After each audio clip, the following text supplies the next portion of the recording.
it's true that we underestimate Paddy Pimblett because he looks like a 14-year-old girl. Now, before you give me too much credit for that extremely funny line, it's his. Paddy said it.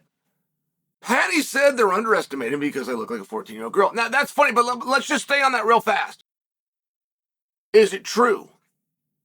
And yeah, at least part of it, the underestimate part. I'm personalizing right now. I underestimated him. I have not seen anything from Paddy the Baddy yet that leads me to a conclusion that he cannot be a world champion. I haven't seen anything yet. And I've been looking for it. I've been looking from Jump Street. Paddy the Baddy was a funny guy, and he had a little bit of a gimmick. And I don't actually know what the Monkeys are. That's a band from back when I was just a little kid. But I must have seen a picture of him somewhere because when I see Paddy the Baddy, I always think he looks like one of the guys from the Monkeys. And I guess he said some pretty clever things. He was pretty quick with the tongue. And I thought he was a goof. And I don't know that I mean goof in a negative way. I think I was into it, but it was still for entertainment. Paddy the Baddy is here for entertainment. He's a regional guy. What does that mean? Well, he's going to start a specific region of the world, a specific geographical area, right? You keep him around England. Maybe we go over to Ireland. You bring him along, like this type of thing. He might get as far as Paris. He's going to sell some tickets. He's not going to. You can't put him with a strong counterpart. And you're not going to put him or ever get him to a ranking, but you could sell out a few venues with this guy and get a couple of good quips along the way, and he'll be washed up and done within 5 fights.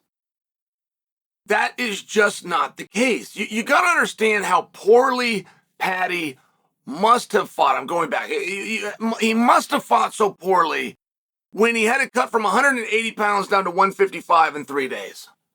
And he must be exhausted. He can be exhausted out there. And then he wasn't. He won that fight. Okay, fast forward a little bit. But you got to understand how poorly Paddy must have fought to be harboring the grief of a death of a loved one. But when he went out there and fought, he compartmentalized. It didn't show grief at all. He pushed through. He dealt with the competition. And then he moved on to grieving and revealed to us all that he was grieving in the first place. Okay, but he must not have fought very well. Now I'm only taking you back 15 months to his last fight. I apologize, five months to his last fight. But he had been out for 11 months at that time with an ACL injury. And a guy that does not have the discipline to keep his physiology under control, who they're nicknaming Paddy the Fatty, Fatty the Baddy. Okay? But then he did look good. He did look like he had no skills. He did find a way to win. Well, then we give him the quick turnaround. And that's what Bobby Green was. In comparison to 11 months, he had a third of that time, so we turn him around. And we're going to fight him at home. And there's no home field advantage. It's home court disadvantage in this sport. And now we bring in a ranked guy. We bring in a hammer. We bring in a guy that's done main events. We bring in a guy that everybody recognizes. We don't have to sell and we have to tell people. We bring in a guy that walks second. And we find out that this hard draw came. The suggestion of this match, let alone the signing of a bout agreement, while there was a contract dispute. And we know the history of contract disputes. So, all right. Now we find out why, though. We find out why Paddy's getting dealt from the bottom of the deck. Well, no. That was another thing. That was another thing that we had wrong. And I don't think Paddy can stand with Bobby. Last week, Chael. Last time I spoke to you guys. I don't think he can stand with him. I've heard about his great groundwork. But you will hear people that make this mistake all of the time. They'll tell you how great somebody is with their groundwork, but then you find out it's the guard. It's like, well, no, if you're great on the ground like Bo Nickel, if you're great on the ground like Khabib, if you're great on the ground with the reversals like Damian Maia, but if you believe 1993 is going to reinvent itself and you're going to be on your back and beat anybody, that's not what's going to happen. So I don't believe, this is last week when I spoke to you guys, that if it was a straight up grappling match, any way you want to do it, CGI rules, EBI rules, ADCC rules, collegiate rules, freestyle, Greco-Roman, any way that you want to do it, Bobby is going to win a grappling match against Paddy. And I don't know that you guys would have disagreed with that.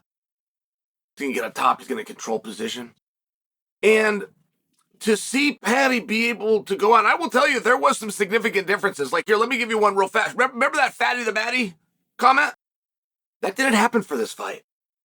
In fact, Fatty the Batty didn't revisit us since he got out of the ring with Flash Gordon.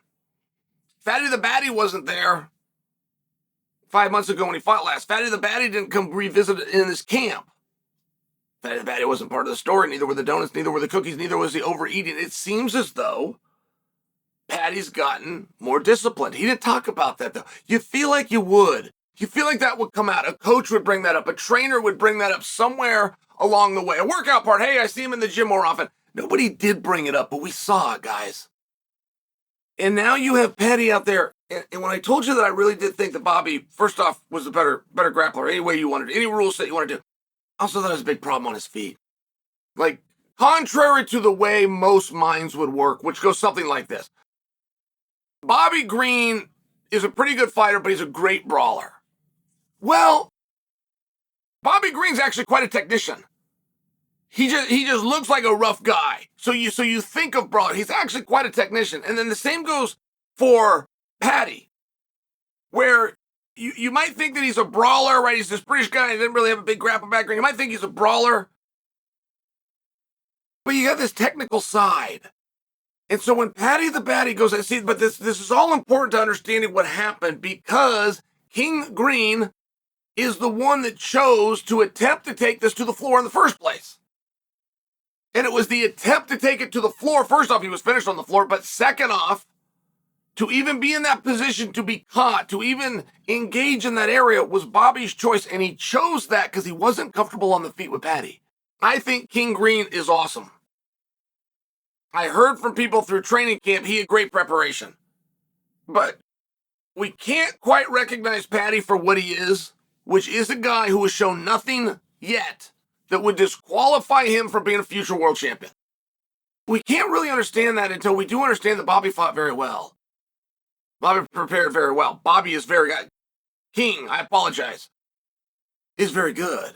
Once we understand that, then you can see what Paddy did, because you might not know who was winning the striking battle. You might not know, but there's a tip of the hat between the boys. The tip of the hat between the boys, King Green thought Paddy was.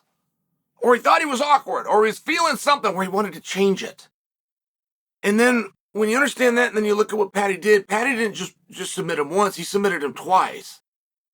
That armbar was as good as an armbar needs to be. Like, if a guy is awake and alert and everything's going on, that armbar is enough in history to get guys to tap. You're only going to find a few exceptions. You're going to have to turn to Jon Jones versus Vitor Belfort to see an armbar that's good where the other guy doesn't surrender. But he couldn't surrender because he was already unconscious. I mean, it really is a remarkable thing.